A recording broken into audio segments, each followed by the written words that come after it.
ආයුබෝවන් සියලුම දෙනාට මම අද මේ වීඩියෝ එක කරන්න අදහස් කරේ අපේ ජනාධිපතිතුමා ලහිලහියේ මේ සියලුම ප්‍රශ්න අමතක කරලා මුළු රට සහ ජාත්‍යන්තරය සහ මුලින්ම යොමු කරලා තියෙන 22 වෙනි සංශෝධනය මේ විශ්‍රාමික යන්න නියමිතව ඉන්න අගවිනි සුරුතුමන් සහ නීතිඥවරුන්ගේ විශ්‍රාම යන කාල සීමාව වසර දෙකකින් දීර්ඝ කිරීමේ ප්‍රශ්නය. දැන් රටේ ලහිලහියේ තියෙන්නේ මේ ප්‍රශ්නේ විතරයි. පාර්ලිමේන්තුව දිහා බැලුවාම, මාධ්‍ය ජාලය දිහා බැලුවාම, පුවත්පත් විස්තර බැලුවාම හැම එකේම තියෙන්නේ රටේ කිසිම ප්‍රශ්නයක් නැහැ. මේ පෙන්ෂන් යන්නේ ඉන්න විශ්‍රාම ගන්න ඉන්න මේ නීතිඥවරුන් සහ අගවිනි සුරුතුමන් වගේ තව කාලේ දීර්ඝ කරන ප්‍රශ්න විතරයි ලංකාවේ තියෙන්නේ. ඒතකොට සුපෝභෝගී රටකනේ අපි ජීවත් වෙන්නේ. ඒකයි මේ වගේ අනවශ්‍ය ප්‍රශ්න දාගෙන ලහිලහියේ මේ ප්‍රශ්න වල දඟල අපි ඉන්නේ. ඉතින් තව ගොඩාක් දේවල් තියෙනවා ජනාධිපතිතුමා. ඉතින් මම විශේෂයෙන්ම මේ කතා කරන්න ගත්තේ ජනාධිපතිතුමාට නෙමෙයි මේ වීඩියෝ එක. අපේ දෙවනි පුරවැසියා හැටියට ඉන්න අගමැති ගරු අගමැති හරිනි මැඩම්ට තමයි හරිනි මෙතනියට තමයි මේ කතාව මම ගොඩාක් දුරට කරන්නේ.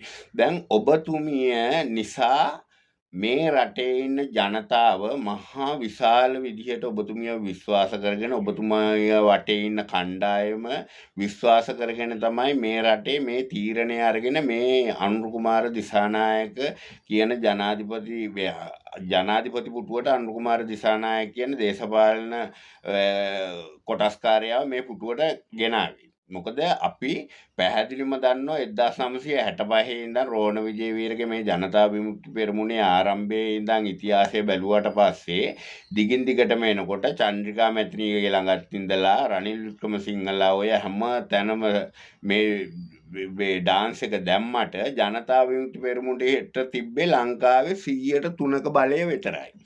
103යි තිබ්බේ. ඒ ලක්ෂ 6ක වගේ පොඩි කණ්ඩායමක් තමයි ඕකේ රැඳිලා හිටියේ. ඒක විටින් විට ඉහළ පහළ යනවා 3 යනවා 6 වෙනවා. ওই වගේ තමයි ඕක දිගින් දිගටම තිබ්බේ. එතකොට ඔය කණ්ඩායමට මේ බහුතරයක් එන පාර්ලිමේන්තුවක් ආවේ කොහොමද? එතකොට මේ විධායක බලතල ආවේ කොහොමද? ඒවා කුමන්ත්‍රණ කෝටියක්. ඒව ගැන කතා කරන්න අවශ්‍ය නෑ මැඩම්.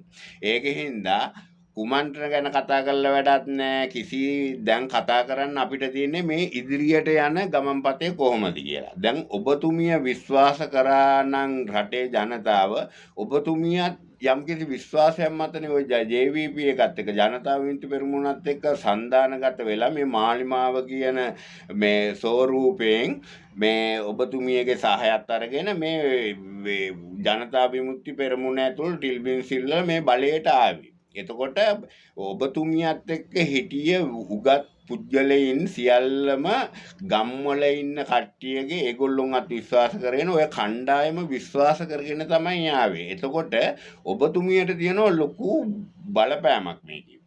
ඔබතුමියට ලොකු වගකීමක් තියෙනවා. ඔබතුමිය වග වෙන්න ඕන මේගොල්ලොන්ට. ඒකෙන්ද ඔබතුමිය දැන් ගන්න ඕන තීරණයක් මොකද්ද මේ 22 වෙනි සංශෝධනය සම්බන්ධයෙන් වෙන්නේ කියලා. මොකද කිසිම තැනක දැකලා නැහැ මේ සම්බන්ධයෙන් ඔබතුමියගේ අදහස් ප්‍රකාශයක් යනවා.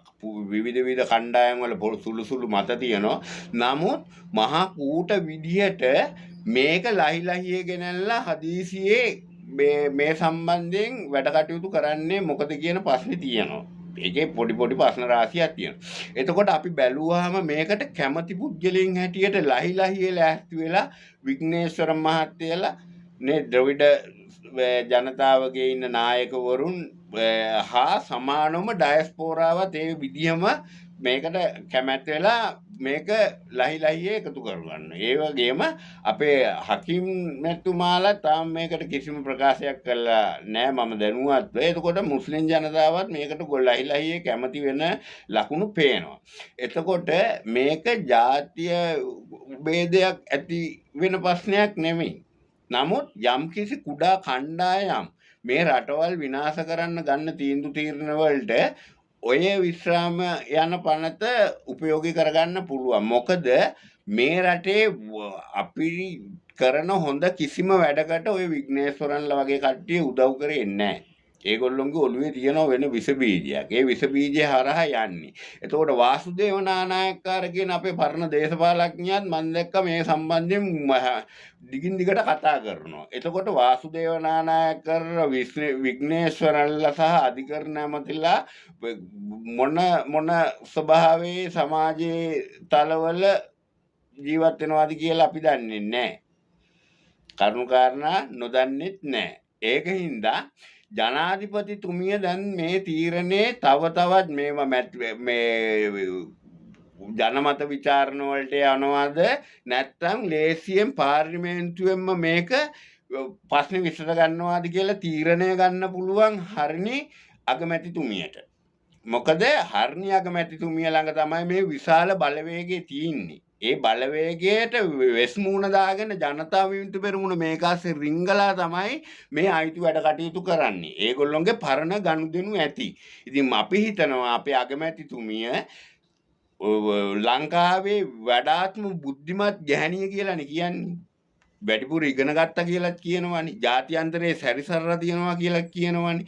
ඒක නිසා මේකට හොඳ තීරණයක් ගන්න ඕන අනිවාර්යෙන් ඔබතුමිය. ඔබතුමිය මුනිවත රැකලා මේ වගේ විනාශ මේ සිංහලයන්ට කරන්න දෙන්න බෑ. ඒක නිසා ඔබතුමියගේ කණ්ඩායමත් එක්ක සාධාරණව තේරුම් අරගෙන මේ ක්‍රියාකලාපේ කරන්න ඕන. නැත්නම් අගමැතිතුමිය මේ සිංහලයට වෙන අසාධාරණේ නවත්ත ගන්න බෑ. මොකද ජනමත විචාරණයට කිසිම ද්‍රවිඩ ජනතාවගේ එක ඡන්දයක් ලැබෙන්නේ නැහැ.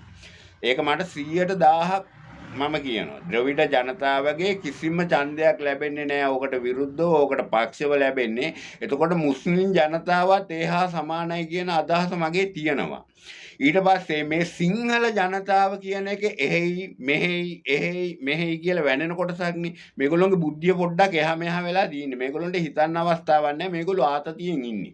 එතකොට මේ ක්‍රියාවට අපේ සිංහල ජනතාව දෙකට කැඩුනොත් අනිවාර්යෙන් මේක ජනමත විචාරණයෙන් ජය ගන්න ජනාධිපතිතුමාට පුළුවන්. ඊට පස්සේ මේ පළාත් සභා ක්‍රමවේදයන් වලින් මහා ලොකු විජ්ජුම්බරයක් වෙනවා. ඒව දිග කතා. මොකද ඔය තියෙන ප්‍රශ්නේ ඔය තියෙන විවස්ථාවේ විසඳෙන්නේ මේ පෙන්ෂන් යන එක පමණක් නෙවෙයි. තවත් තියෙනවා ඕකේ. එහෙනම් එක රූලයිනේ ඕකේ තියෙන්නේ.